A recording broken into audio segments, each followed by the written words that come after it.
We are recording.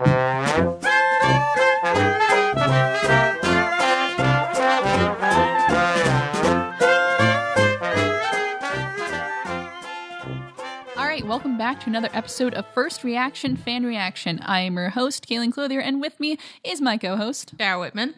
All right, let's get started. We are continuing on with Book 1 of The Legend of Korra, Episodes 3, The Revelation, and Episode 4, The Voice in the Night. All right, let's get started with Episode 3, The Revelation. Mm-hmm. All right, cool. So this is the episode that we kind of dive into learn more about the antagonist and that plot thing. I love how like the antagonist is like the part of what is like the Equalists. Like I love that that's the antagonist. We are equalists. Like fuck equality. We don't need your stinking equality. Again, though, it's not equality because you're like getting rid of benders and like as we established, it's not somebody's fault if they're a bender. Word. Yeah, it's so like it's not really a really messed up kind of. I made a comparison to like Harrison Bergeron. Dare hasn't read Harrison Bergeron. Nope. She didn't have to read that in middle school like some of us did. I don't even remember what to read. Whatever. But anyway. So let's jump into the synopsis of this episode. Yeah. So we are back in pro bending season. So we kind of start off with that early morning practice and that how nice early line, was it? The morning is evil. It's the morning, so it's early enough. I don't know. I think when you think like early, I think like 5 a.m. The sun's not up yet, but the sun was up. So I'm like, it's got to be at least 8. It's when I wake up for work. Anyway, so they're practicing because the big tournament is coming up soon. But their only thing is they don't have any money. They broke. Well, when they win matches, they get money. But it goes to like all these different fees, like their, practice, uniform. The fact that they live there. They need, rent, food. And so they're broke and they need 30,000 yuans, which is the form of currency in this world. Also the name of the currency in China, I believe. Is it? That's a fun fact. Yeah, the yuan is the currency of China. All right. I have to look that up. Which is weird because like it's like based on anime, which is Japanese. Well, no, this show has mostly Chinese influences. Yeah, this is very Chinese. Like all the writing, most of the writing you see is Chinese. All right. The more you know. Yeah, so this is a very Chinese influenced show. Anyway, so they need 30,000 yuan to participate in this tournament, and they're flat broke, so they have to find a way. How are we going to get this money? So antics ensue. Bolin is like, let me get my beautiful fire ferret, which is what they're named after. It looked like a fox, though. Yeah, fox ferret. Yeah. The fire ferret is Pabu. That's his name. In our world, I guess you would say, the animal we call it a red panda. So it is a real animal. They just call it by a different name. They call it fire ferrets there. And so he's going to make it a nice show. A nice show with fire ferret. Try to get some money. And that doesn't work. Nope. It doesn't work. So, but an old acquaintance kind of strolls by and he's like in his car. His name is Shady Shin. So he's a good guy.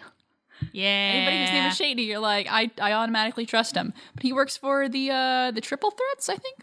By the way, terrible name for a gang. The Triple Threats. Well, because they have all 3 elements in them.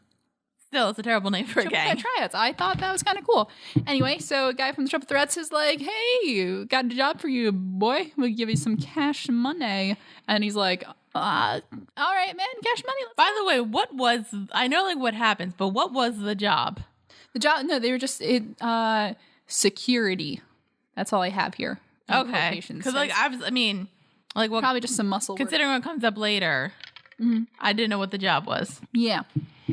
So doing that, and then we flash over, and I forgot this until I rewatched this scene. But Mako was doing some work at a power plant, and he was doing his lightning bending. I thought that was, I don't know, I really like the layout of that scene. I think it just looks really cool. And you see kind of people using bending for more like work, physical work. Yeah, like actual like work. Mm-hmm. That was cool. It's like those little world building things that I really like. And so that happens. Then we go back to Air Temple Island, and Korra is trying to do some airbending practice. She's getting better. She's doing pretty good. Mm-hmm. And she's hanging with the girls. And then their names are Janora and Iki. I'm not sure if you knew that. And then so she's doing that, and then she's finishing up, and then a boy walks in the background, and they're like, Korra, is that the firebending boy that drives you crazy? And they're like, we're crazy in a good way, or crazy like you like him. That's the exact line right there. Yeah, by the way, okay, so I know that there's a love triangle, because yes. because I think you told me, 2, it's pretty obvious. They lay it out pretty early on, yeah. 2, Has she actually been shown like real interest in him? It didn't seem like it's more like the look, like like the look where like a guy and a girl, it's like they're gonna end up together and they have like a look, but they don't really do anything. But like they we even talked about they just look. We even talked about the bit where they like were staring at each other. Korra clearly wasn't staring towards Mako. Yeah. She's staring at the arena. We talked about this. Yeah. But no, but even I get then, it. Look, I get it, Korra. He's like the bad boy. That doesn't mean he's nice and brooding. Look, as somebody who watches a lot of television, it's really easy to fall for the bad boy. No, scratch that. I would say it's easy to fall for the bad boy. Only if the bad boy, unlike Mako, is charming. Ooh, tell him. I'm not saying I dislike Mako. He seems like a nice guy. He just ain't charming. Well, he's well, I feel like he gets more in this episode, but the thing is, well, like look at it this way: she's lived on kind of like this in the middle of nowhere for her whole life, on like this small plot of land. She's been kind of sheltered, so probably like the first time she saw a boy that was remotely good looking, she's like, I gotta get on that. And Bolin's not good looking. I don't know, man. I question her taste. Look, I get it. Like, she find a guy and you never seen like a cute guy before, your vagina gets wet. I get it. Yeah. This is a kid show, everyone. So I mean, yeah, pretty much though. Like, let's be honest here. There's a lot of good discussion on that. Anyway, so Mako's like, hey, have you seen Bolin? And she's like, no. He's like, oh. Yeah, I mean, that's one aspect I do like about him. Like, there is like motivation. There's like something he cares about. Yeah, exactly. No, it is. He has pretty clear like intentions as a character. His baby brother. I mean, they're only a few years apart, but I don't know. His younger brother. I just wasn't sure it was younger. Yeah, his younger brother. Okay. So he's got to protect his younger brother and make the dough and get by. And so I respect that. Yeah, and then so then they go. They got to go and they got to get the tip from the kid. They got to go find out. They're like, all right, he was here last. What happened? And like the little kid's like, they weren't. Give me money, Sherry. Yeah, I called him the Artful Dodger. The Artful Dodger. But yeah, and so he's like, yeah, I went that way. Except he doesn't do like that kind of accent. He's got like a Cockney accent. Yeah, kind of. But anyway. So, and then there's like going to be a turf war brewing. That's the, right? I think that was the thing. There's going to be like a fight. And then it turns out, not a fight. Not a fight. Yeah. And so what happens is they find out he's been taken by the Equalists. Dun, dun, dun. There was a really cool fight scene that was just after that. Yeah, I like the way, because like this is like, it's very like the way that because like it looked like there was like smog that night. So like it's very like tinted. Yeah. Like there really wasn't much color. Yeah. It was really tinted, which I like, and also kind of like noirish. Yeah, I love that. I love that look of like the city at night and everything's kind of shady. Yeah. And that, I just love that fight scene because I think because it's chi blockers. That's who they are. And like chi blockers. that one girl. And so they move so cool. Yeah. I love it. That was like that one girl in the original who's Ty Lee. Thank you. Yeah. Who like you just like hit the right points and then they stop bending. Was it stop bending or no? Because they did stop bending in the original, but I also remember like they would just like be like like paralyzed. Yeah. Yeah. Well, it does both depending on what you do. But yeah, so I really like that fight scene. Which is a good skill. Really well. It is. It's especially, and it makes sense. If you're equalists and you want to make everyone equal, you stop them from bending. Again, if you really want to be equalists, you just like show people how to do that in case they are actually in a fight, and then something else will bring up later. Yeah, and so that happens, and they get in the fight, and they're like, "Oh man, it's getting real. We got to find out where all these equalists are, so we can get our good friend Bolin back." Yeah, also like I brought up like Katniss, like the fact that like. She doesn't really like go into something. She doesn't go into something because like she's like, oh, I got to do the right thing. I got to fight for the Benders. It's like, no, I got to save my friend. Yeah, I'm not doing. I'm like, I know I'm the chosen one, right? But I got to save my friend. Yep, exactly. Mm-hmm. So they got to go find out where these equalists are. So then they go back to the park where we saw that equalist protest in the first episode, and then maybe a little bit of romance. And so, yeah, then they're like sitting under, they're sitting against the polar bear dog and they're having a talk. And he's like, my parents were killed by a firebender. I was 8 years old. Again, this just points out that it's not benders, it's firebenders that are the assholes. I know. Well, there's a couple of different points where like firebenders are like brought up as like being really violent, and I'm like, yeah, you couldn't have spread it out a little bit. That's kind of racist. Well, I mean, firebenders. Isn't like really only good firebenders like at all? Were like Zuko and Iroh. Yeah. Well, in the original, but it's they just passed. And I know the war is long gone. I know Mako's a firebender too, so like technically he's a good guy. Yeah. I'm like. Hashtag most firebenders. Hashtag not all firebenders. Whatever. So, and then I pointed out the fact that like he like lifts up his scarf, and I'm like, they forget to animate his lips. Oh, because he was like being like really moody, so he puts his scarf up, and he's like, my parents are dead. I love how that's BT Dubs loved how that's romance. My parents are murdered. My parents are murdered. You want to do it? They could have. I mean, anyway. So we get a little bond in there. We get a little backstory about how these poor orphan children. So the main character has both parents. The other characters, nah. Got nothing. Yeah. Anyway, so then they fall asleep on each other. Yeah, and then they wake up, and it's like it's like one of my fan fictions. Oh, really? anyway. I thought you didn't like them together. No, I don't. No, that was a joke. I don't like most romantic comedies when like they're waiting for something and they fall asleep on each other. Kind of setup. Yeah. So anyway, we got that little ship moment, that little ship tease for those who are into that, I guess. Again, it's the third episode. Could this ship grow and like sail pretty well? Sure. Sink terribly. Okay, I'm just saying, like third episode and like you can like set up something. I'd be like with most shows, like sometimes like if they like start setting up something, I'm like really, and then like eventually it grows, and I'm like all right. Yeah, well, we will see. We will get those thoughts. Really? Because by the way you're talking, doesn't seem like it's gonna end well. I just get flashbacks when I first start watching this show, and even before I knew like what was gonna happen, even though it was really obvious. Like in that first season, I just didn't like it because I don't like forced couples, or it's like it's a guy. It's like that Avril Lavigne song where it's like he was a boy, she was a girl. Can I make it any more obvious? And I'm like, yeah, you could develop it a little better. Well, that's a song. That's like that's 2 minutes, and you need some music. It's an example. Anyway, so we are getting off topic because we will have plenty of time to talk about that kind of stuff in a next episode. All right. Anyway, so then they find out the protest guy again, and then they're like, it's the revelation, man. Yeah, and also like by the way, like Korra kind of like goes up to him and to like try to find out where Bolin is. Again, I'm like I'm on her side because like obviously you want to find your friend, but like not really proving the point that all benders aren't like assholes. Because like clearly. Like because she does some bending just like to beat him up a bit to basically like, hey, where is my friend? Yeah. And so yeah, she's a little pushy, and you're like, you're starting to understand. Okay, I know you understand a little bit where these people are coming from. Doesn't mean I agree with them, but I understand a little more. Like also because like I'm not upset. Like again, I'm not upset with Korra because she wasn't like doing this to be like, like hey, like fuck you, equal. It's like no, I'm trying to get my friend back. Yeah. No, understand. Again, good motivation. That's not.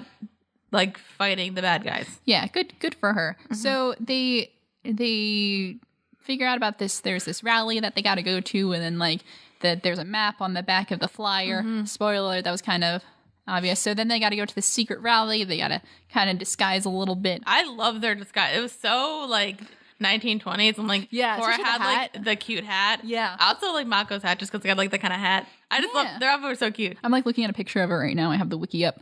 So it's a good outfit. So they got to sneak inside, and then they're like, you have the invitation, and then you mean this thing, and they pull out the poster. That just reminded me of the movie Eyes Wide Shut, and it's like Tom Cruise, and basically like he's bored with Nicole Kidman, so he has to go like to a club to have an orgy. Yeah. Like you do, and he has to get in, and he's like... Excuse me, I have to get in and have an orgy. Thank you. Well, there was an orgy. Basically, like, the thing is, like, they need the password, which is why I said Fidelio, because, like, that's the way they kind of acted. But then there's more to the plot. Anyway. Right. So they get in, and then the whole thing starts, and then we finally get to see... The revelation? Amon. Oh, I was going to say Amon, who's the leader of the Equalists. He wears a mask, and he likes to talk a lot.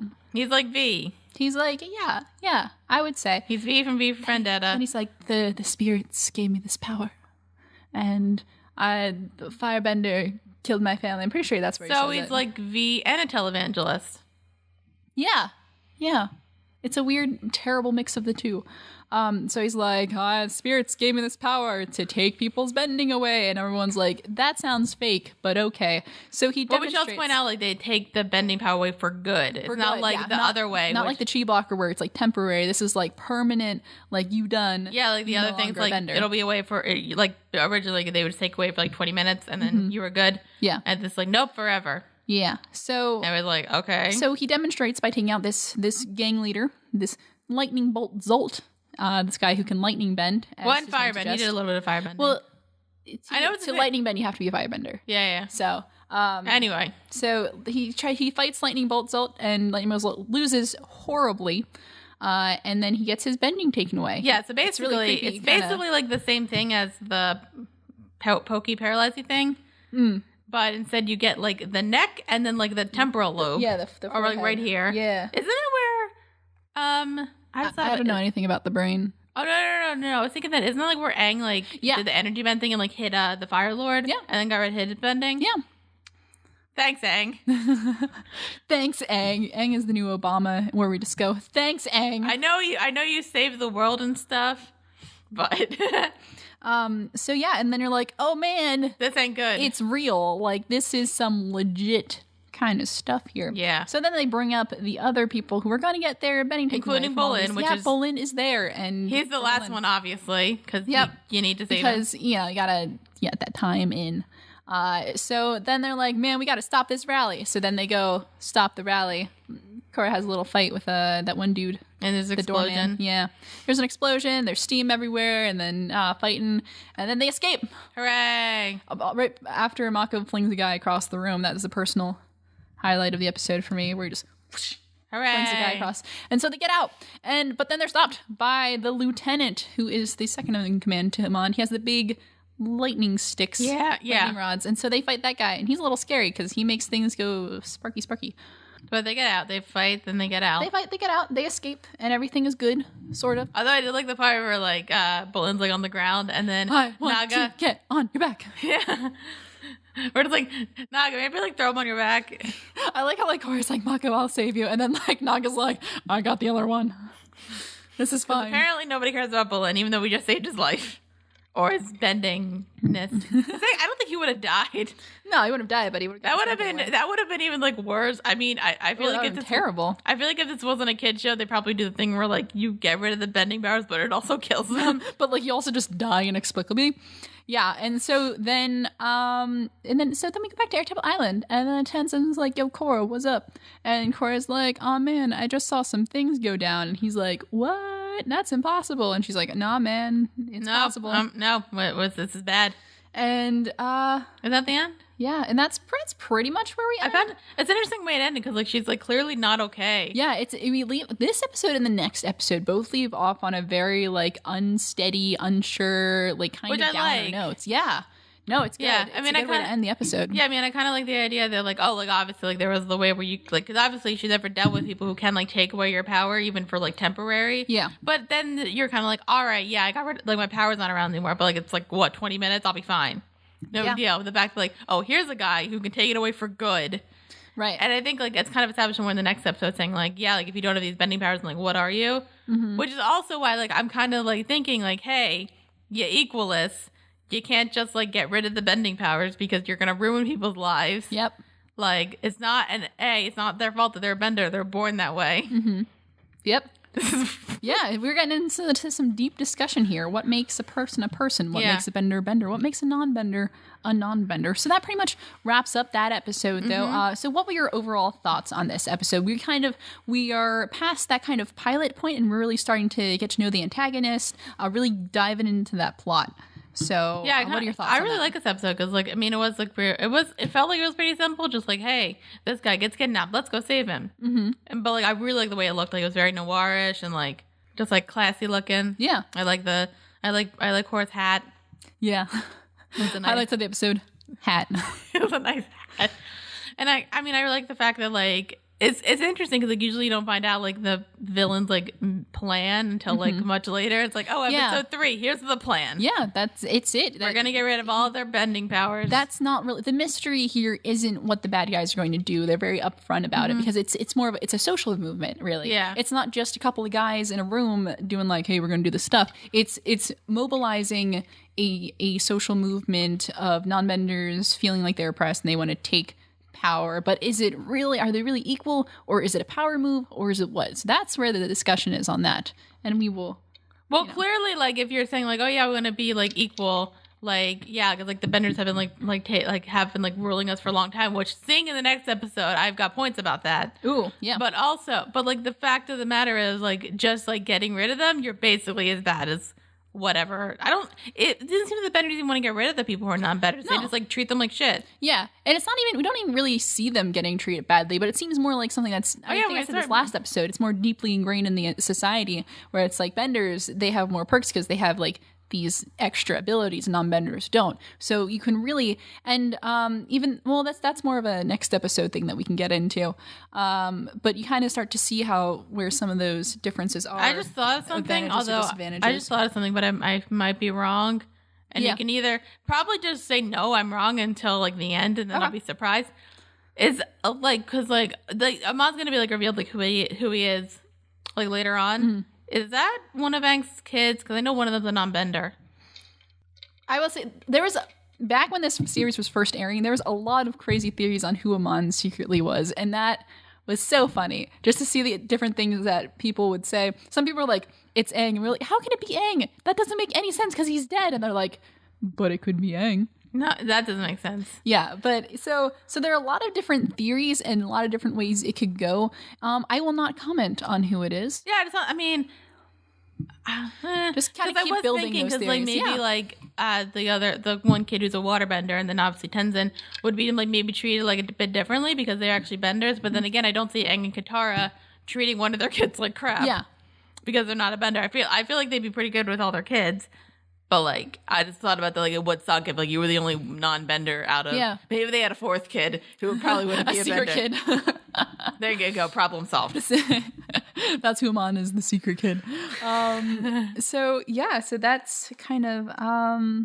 where else? Any other comments on this episode before we move on? No. I mean, it was a solid...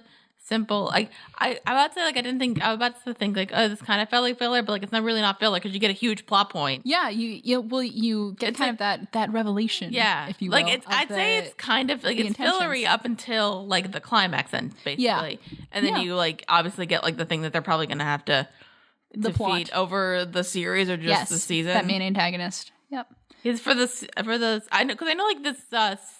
Season was only supposed to be like a mini series, so I'm like, it's only 12 episodes. So I'm thinking like, is this going to end at the end? We'll see. We will find out. All right. So yeah, I think a lot of this discussion of this episode and the next episode, they're very similar, I feel. So we will have to continue with that when we review the next episode. So stay tuned, and we will be back with episode 4, The Voice in the Night.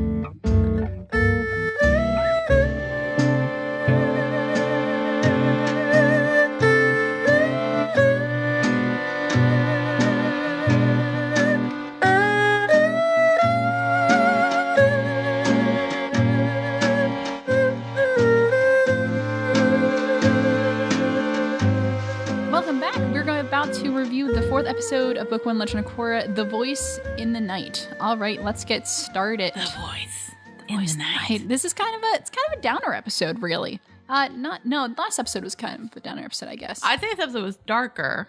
Yeah, no, this episode was downer. Yeah, I'm trying to think. I'm like, what happened to this episode? But yeah, this it was a downer and a dark. It was darker. It was darker because we're furthering, kind of exploring some of the more antagonistic elements of this season. Mm-hmm. So let's get started with that synopsis. Oh, we start off with the dream sequence.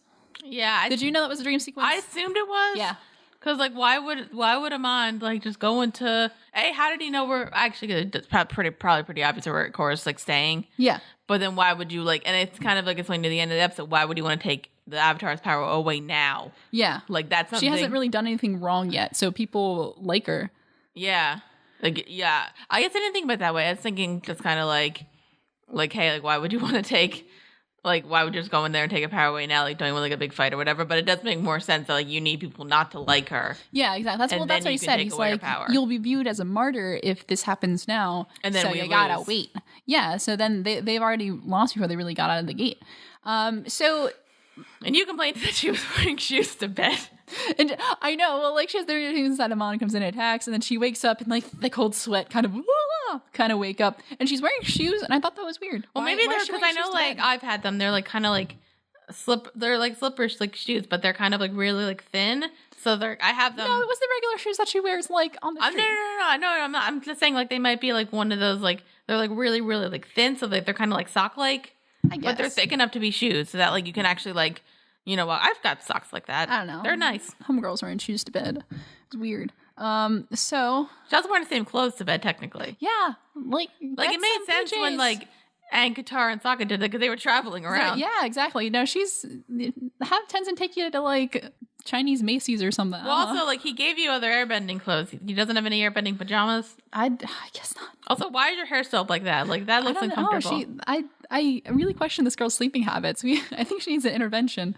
And so yeah, so that's kind of like that person, you know. And she's freaked out because she had that experience with Mon, and she's like, oh, it's kind of freaky. Well, who wouldn't be? I'd be freaked out if I had. She is. Because, well, also in the dream sequence, you kind of hear, it's like, if I take your bedding away, you are nothing. And I think that says a lot about Korra's character, because she's like, yeah, I'm the Avatar. Like, she accepts it wholly. And that's it. That's well, also that's all she's been trained to accept. Exactly. Like, that's all she knows herself as is the Avatar. Yeah, so if she doesn't bend, if she's not the Avatar, then what is she? What is she? Exactly. So that. She needs a hobby that's not airbending. Yeah. Maybe pick up a guitar. Yeah, maybe, yeah. Or like fixing cars. Nice. Yeah, I think that would or like be nice. karate. You can do that.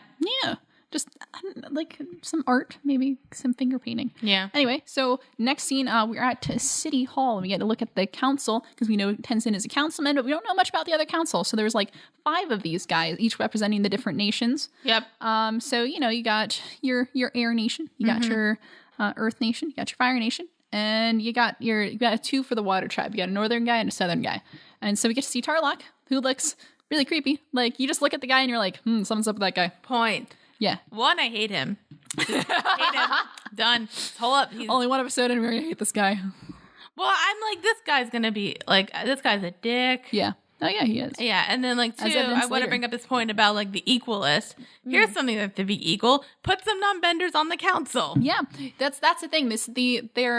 Everyone on the council is a bender, so there's no non-bending representation in the government of Republic City, and that's bad. And yeah, like, hey, instead of like taking away these like bender powers, why don't you be like, hey, can you put a non-bender on the council? Yeah, you really You're have done. It's very political. Everybody just needs to like calm down. Let's think about this politically, like logically, not go killing people or non-bending. We need some democracy up in here. That's really we need some good representation. No taxation without representation. Hey, yeah. So what's the guy's name again? Tarlok? Yeah, fuck him. Yeah. and so Tarlok is like being terrible, and he's like, I want an anti-equalist task force, whatever. And so, you know, that's fine. Yeah, I don't mind. I don't really mind that. Like, kind of. Yeah. I don't hate the idea. I hate the second idea that comes up later. Yeah. So that's it. And then Korra practicing airbending while listening to the radio, and there's a message from Amon, and she's like, oh yeah, I wanted to bring this up. Yeah. The music transition in between, like, was weird. I like the music, but like it was just because like it's such like a down, it's like a down point, but then it's like really serious, and then it goes do do do do do do. Yeah, that was a weird transition. It was a weird transition from that scene. It was a very, very jarring, I guess. Yeah, I think you just needed some like down, like a bum bum bum bum bum kind of like minor key music, and then go to that. Yeah. And then Amon is like on the radio. He's being creepy, and Korra's like, no bueno. And then yes, and then we go to our B plot, which is Mako. B plot. Mako's walking around, and he's like, oh man, things are going well, except he gets hit on a moped by our next main character, who we finally get to see our main crew finally comes to fruition. The lovely Asami Sato. Oh, she's pretty. She's so pretty. I love her. Oh my god, her hair is like magnificent. She has like the greatest hair flip, and you're like, hello. And then like I point out because like she was like super nice, and like I know she's the main character, so she's not like I don't think like I don't know if you like maybe like thought that I thought this. I don't think she's like a villain or a bad guy, but I maybe from like stuff I've seen, I thought she was supposed to be like a bitch. Yeah, and she didn't like. She seemed like. I don't know if I want to hang out. I think I need to know more about her. Yeah, I think that was, well, I'll probably talk about this in later episodes, about how I think something kind of comes off. I think automatically when you see her, you're like, something's kind of shady. Because she's like the other girl who comes by, and then she is. Oh, that didn't bother me. The other girl. I'm like, no, because she seems like a better fit for Mako. Yeah, word. Tell him. Again, clearly I'm being bullied. So again, I don't hate like it's kind of the thing. Like I don't hate Mako, but like I don't think that him and Korra are like a 100% perfect. I mean, obviously you don't need a 100% perfect fit, but they don't seem like even like a decent fit. Yeah. I get it. He's broody, but still. Calm yourselves, ladies. So anyway, so Asami's like, oh, yo, I'm a fan of pro bending. Hey, bro, you wanna get some dinner? And he's like, oh, yeah, I'll take you up on that Oh, date. yeah, by the way, I'll say this, and this is probably why I prefer Asami with Mako, because Mako got a bit charming and adorable. Yeah, he was cute. With Asami, so that's why I kind of like them He got little together. heart eyes. He got little hearts flying around his head. So see, that's why I think she's a pretty lady. I think that's why I liked it better than him and Korra, because Korra's just like, I'm broody. And with her, he's like, and I'm like, okay. And so that's our B plot, and then we go back to our A plot, and we are on Air Temple Island, and they're having dinner. They're about to eat food, and then Tarlek comes in. He's like, "Hey, you guys busy? Hey, you guys doing anything?" And I'm like, "Shut up! Hey, what you guys doing? All right." Shut up, you dingle hopper. Oh man, they're like, and then he sits down. He just starts doing his thing. They don't give him a plate though, which I kind of like. And it's what? Oh yeah, Tenz's wife was mad. Oh, she was not happy. What's her name again? Pema. I keep forgetting it, but I really like the name. Yeah, but yeah, she was like, really? She gives him the look, and he gives her like the shrug. It's a very like married couple kind of exchange. And so Tarlok and Korra finally like meet officially. And so he kind of he's like, "Hey, you're really cool," and she's like, "Thanks." And he's like, "Hey, I'm starting a task force. You want to beat up some equalists?" And she's like, "No." And everyone's super surprised because we're like, "We thought you really liked to beat up stuff," and she's like, "No." Which, okay, so like I want to bring up this point because the other like thing, he's like, "Oh yeah, let's have the Avatar on our team." Why would you do that? Okay, she's probably like your most like valuable like person. Yeah, she can fight. She can fight, but she's also your most valuable person. But if she loses her bending, exactly, if she loses her bending, y'all are screwed. Yeah, everyone is screwed. So don't put the Avatar on your team. Yeah, like smart. Maybe like let her get to like when she can like get into the Avatar state and she knows airbending a bit. Yeah, and then because then she'll know what she's like doing. Or also figure out a way so that this like permanent going away bending thing doesn't work anymore. Yeah, fix that. You gotta fix that first. But, yeah, make her like immune. If you make her immune to the non-bendy thingy, then of course, but she's not immune. Yeah. So like, so I'm like, yeah, good. I mean, obviously that's not Korra's reasoning. Like her reasoning, we like figure it out. She's scared. She's freaked out. Yeah. Which again, I get. But still, like I wish like somebody's reasoning would have been like, if I lose my bending power, this isn't good. Like, guys, tell him. Yeah, I'm telling you. But so yeah, and she's like, no, and everyone is super surprised. But she's a little freaked out. So then we go back to the B plot because that's what we do. B plot. So Mako goes on his nice date. He gets all nice dressed up, and at this, it's called Kwang's Cuisine. And it's like a super nice, it's super high end, and so he gets all fancied up. Yeah, like whenever she said that, like I assumed she was rich, so yeah. I honestly like kind of thought she was just kind of like a rich patron person. Yeah, so she's so they're on their date, and it's going nice, and then she casually mentions that her dad is Henry Ford. Her dad is essentially the Henry Ford of the Avatar universe, and because no big deal. So she's loaded. Yeah. She's got and then I'm like, hey, y'all need 30 grand. Just get it in there. Yeah. We're good to go. Yeah. Well, maybe not get it in there because you know what I'm saying. But like, I don't think he actually really needs to do that because like clearly like she's into pro bending and really likes the team. Yeah. But I don't know. Why does she like that team specifically? They're the underdogs. It's cool. And most I like them. And they're all pretty people. All of them are very pretty. Yeah. But so they're very pretty team. Yeah. Team Avatar is very attractive this time around. Anyway, so then he's like, hey, yeah, you want to meet my dad? And he's like, yeah, I want to meet your rich dad. And then we go back to the A plot again. And then so Korra keeps getting these gifts from she gets one from Bolin. Oh yeah, but Bolin stops by and he's like, hey, thanks for saving me, and he's just really cute about it. And by the way, like he didn't give like, I mean, obviously like, you want to like give somebody gift of gratitude for like saving your life, but like it's like a flower and a cupcake. That's romantic. It was a romantic gesture, and she doesn't get it. I don't think. I think it just kind of goes over her head. No, because she's into the broody guy. She's into the broody guy. So again, sorry, I like your brother. Again, like. I don't mind it if somebody falls with a broody guy. I've seen many television shows, but those broody guys also were a bit charming. Yeah. So I was okay with them. Yeah. See, I'm just saying. And Mako's charming when he's with Asami. Yes. Wait, isn't this kind of like a love square? How many love triangles? It is more like a love square at this point, I guess. It's a. We'll talk more about this. It's like a Midsummer Night's Dream. Yes. Yeah. Pretty much. Where are we in this plot? Or there's like two love triangles or nobody. Two love triangles. They kind of or nobody. It's like a Star of David. It's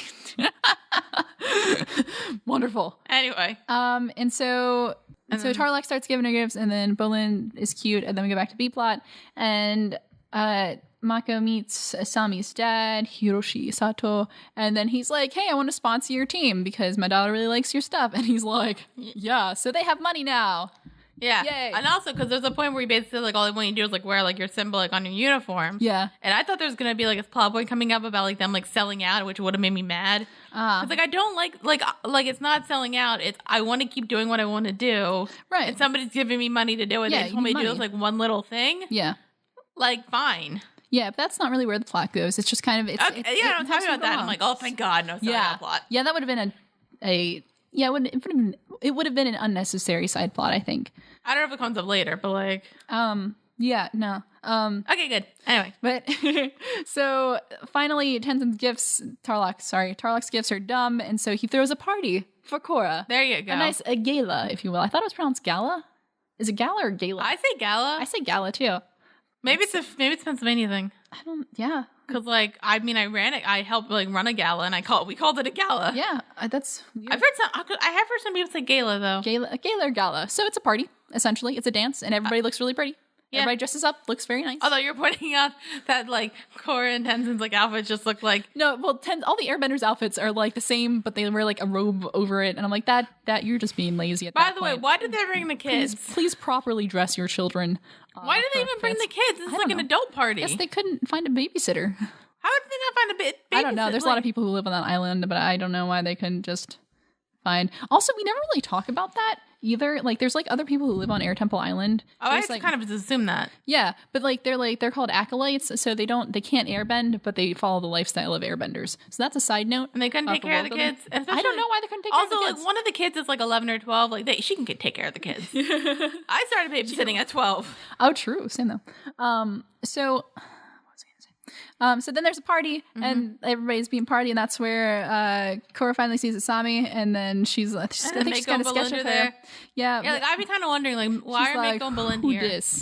Who dis lady? You didn't tell me about the lady. But again, I know she seemed like upset, but she didn't seem that upset. Yeah, and it's kind of like, oh yeah, like the sponsor thing. I mean, I know she's like, granted, Korra's got a lot on her mind. Yeah, like she's got this like.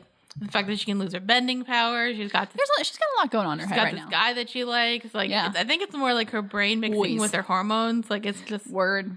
It's like, I get it, but like, so that happens, and then it's party, and then she gets bombarded by the journalists because Tarlok's like, hey, come this way. Oh, there's just journalists. Ask them some questions. Okay, bye. Which was like totally planned. Yeah, it was. Yeah. Oh, he totally arranged for it because he essentially corners her into saying, and because all these journalists are like, is this guy serious? Why aren't you doing anything to help? Are you scared? And she's like, I ain't scared. I will join the task force and we will mess some stuff up. Yeah, and I was like thinking like, hey, like I wish like Korra would have been like, hey, I'm the Avatar. Do you really want me to like lose that?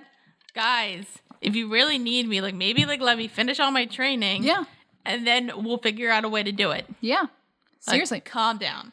Yeah. And then so it's like, yo, for real. And so then she joins the task force and then they go beat some people up. Yeah. So then you see a scene of them invading a chi blocking training facility. And they almost murder some people. Yeah. By the way, it was not a right thing. Oh my God, these people are like, okay, I'll go into the world and be like, guys, this is not how you solve your murdering does not solve problems. It just makes bigger problems. That was my thing, because like there's like a point where like they like freeze people and you're like, okay, you freeze them to stop them, but like their entire heads were encased in ice, and I'm like, that's how you die. But Korra did that too, and they were fine. No, but I'm pretty sure she eventually took them out. But anyway, so no, she took them out, but they weren't dead. Yeah, but so there's some iffy practices there. So they invade the thing, and they take out some chi blockers, and then they keep doing that, and so it's like it gets a lot of publicity, and everything is good. And then she's like, "Yo, even though she's avoiding her pro bending practice. Is she avoiding it or she's busy? She's busy. She's too busy for it. Yeah. Which kind of makes the guys because like it doesn't seem like again it doesn't seem like she's like avoiding it to avoid Mako because he's got a new girlfriend. Mm-hmm. It's I'm doing something else. I am the Avatar. And then that's going. Oh yeah, and then Back to the B plot. No, well, before Korra is like, "Yo, Amon, let's duke it out 1-on-1. Don't bring any of your peeps. I won't bring my peeps, and then we will fight like on midnight on Aang Memorial Island." Tony Stark, this is my address. Come and get me, Mandarin.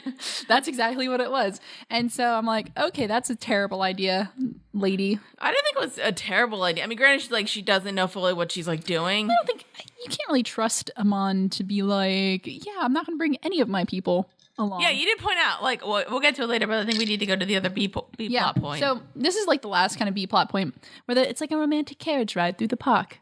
It's like one of those cycly ones, except it's with a motor. Yeah, it's like motorized. Yeah. And so they're talking about the stupid scarf. It's like, why didn't you take the scarf I bought you? And he's like, the scarf belonged to my father. Oh my God. And she's like, I feel like it's somebody that I'd be super into when I was 14. When I was kind of getting in, when I was kind of trying to be a goth person and be broody and stuff. Yeah, exactly. But again, I was 14. Yep. And she's like, oh my God, my mom is dead too, by the way. And he's like, oh man, she's just like, I feel so protected when I'm with you. And he's like, oh. And then they're like, and that's it. Oh, also question. I forget if we brought this up again. We might have. Is Asami a bender? No. Okay. I think you mentioned in the commentary, but I wasn't sure if you heard me. But her family is just all rich. Non-benders. Yeah, they're just rich. They don't bend. All right. So yeah, she's the non-bender. Because when you make up the whole team, then you got Korra, Mako, Bolin, Asami, and so you got Korra, which is she's the water. And then you got fire, earth, and then not bending. No. But then you need a fifth person for airbending. Yeah, sure. Everybody forgets. I know that there are many airbenders left, but everybody forgets about it. Guys, that's a thing. That's a good point.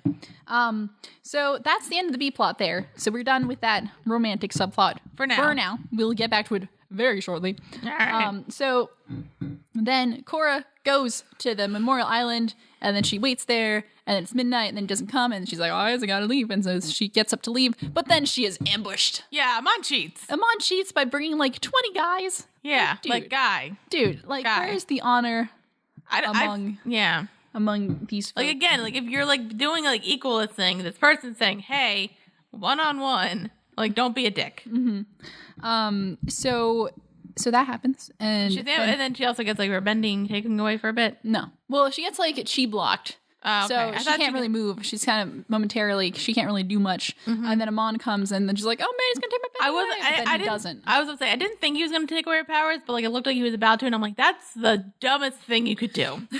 So he looked like he was about to, but then he doesn't. He's like, no, it's a terrible idea. We kind of talked about this earlier on in the episode. We said, no, you can't really do it right now because then she would just be a martyr and then people would rally against her side. He's like, I'm going to save you for last because we got a bunch of other stuff to do right now. So we're gonna duke it out sometime, but not today. So, but I smart on Amon, not taking away her bending. He's a smart guy. Yeah.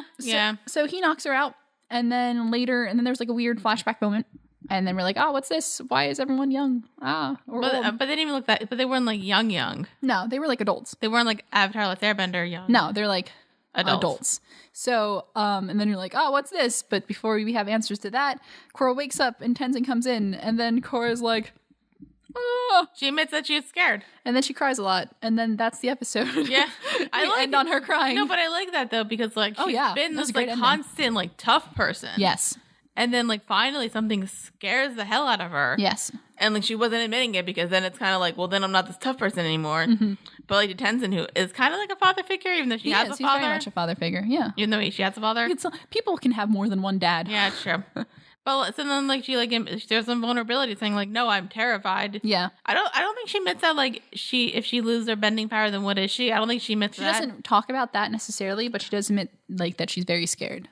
She's so terrified. Yeah. So then take her off of the damn task force. Yeah, for real. Yeah. But that's kind of where we end on that episode. So what are your thoughts on this episode? That it's a lot kind of similar to the last episode and where we really kind of talk about more of that main plot with these equalists and what the other side is doing to combat them. We get introduced to a few more characters. We get Tarlok, who seems like a not great guy. He's kind of a total dick. Yeah. And then we also get introduced to one of the lovely Asami. So, you love her, don't you? I don't like for right now. I think it's because like I don't know enough about her to have like a full on opinion. Yeah, like no, I agree. It's only her introduction. She looks gorgeous. She's got amazing hair. But and I mean like she kind of just seemed like one note in this character saying like, oh yeah, I'm this person. Yeah, like there was and like she seemed like. Okay, I guess it really wasn't. I didn't feel like there was much personality. Yeah, early on, no, because early on, I think she's mostly introduced to be like the other girl. You know what I mean? Like, which is weird because like you think that you got another guy, then you just make that the love triangle. Then it's a lovely square, and everybody is done. But no, not quite how that happens. But yeah, I mean, I kind of like the fact that like you get Korra gets more like you get to like Korra expresses like some more. Yeah. I'd say, like, the person who got the most development in this episode was Korra. Yeah. Which is good. I agree. Yeah, because she's the main character. Yeah, I kind of like that. And, like, the fact that... Also, like, I remember, like, you saying that, like we talked about this before, like, this was technically... It's only supposed to be, like, the only season. It was just be 12 episodes. Yeah. And I kind of feel that. Yeah. Because, like, they already got, like, the first time that, like, the villain and the hero, have a conversation. And, like, it's, like, episode 4. It's, like, I feel like they're just, like, going... Like, I mean, it's, like, paced enough so that, like, it feels like this is going to end... in like 8 more episodes. Yeah. That's also like I don't know if I kind of noticed this, but it kind of feels like each episode like there's like the first 2 episodes which are kind of like piloty, and it kind of like these 2 episodes are also kind of like connected. Yeah. So it kind of feels like this is they like go in pairs. Yeah, it kind of feels like it's like technically like 6 like hour-long episodes. Yeah. Is that how it works? That's it. That's really how it feels like. I'm kind of looking at the lineup of the episodes, and that's really kind of if you look at how they're paired. Yeah, it really seems like 2 episodes make one as it kind of goes along. So we're kind of going at a good pace with that then. Yeah. Cool. So apparently you're excited for the next episode. The episode is just one that I have a lot of feelings about, and anybody who's seen the show before knows why. I haven't, so I have no idea what's going to happen. So this is what I've been complaining about without really mentioning it by name. So and any other thoughts before we end? I think you summed up everything I really had to say about this episode. I thought it was a great episode. Yeah, it was a good episode. About Korra. I liked everything, that plot. I think the Equalists are a really interesting setup. Amon's a really good villain. Yeah, I mean, I also kind of like the idea of like, it's like clear that like neither side is correct and you just need somebody to be like, hey, like you have these points which are good and these points which are wrong. Same as you guys. Let's figure this out. Yeah, well, that's interesting because if only there was an avatar. Because we see that with Tarlok as well. Because Tarlok is obviously on the more of a pro bender kind of side, but we know he's kind of shady AF. So you're not really towards his side either. So we're caught somewhere in the middle, I think, as an audience, and which is where we're supposed to be. So yeah. Cool. And then, so that's all the time we have for this episode today. Join us for our next episode where we will review episodes 5 and 6, The Spirit of Competition, and the winner is ... If you like this episode, want to check out more, check out our Facebook page. Follow us on Twitter at Witty Close. Follow us on Facebook at Witty Close Productions. Email us if you want to at wittyclose@gmail.com.